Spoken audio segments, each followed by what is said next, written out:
Hello everyone. In this video, I'll show you how to fix the Apple Pay age requirement issue by adjusting your age settings. Apple Pay requires you to be at least 13 years old to use the service, so if your Apple ID shows an age below that, you won't be able to set it up. The fix is simple.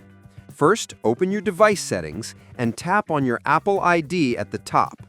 From there, go to Personal Information and then Birthday. If your date of birth is set incorrectly, update it to reflect your actual age that meets Apple Pay's requirement. In some cases, if your Apple ID is part of family sharing and marked as a child account, you'll need the family organizer to update the settings or recreate the Apple ID with the correct age. After adjusting, sign out of your Apple ID and sign back in.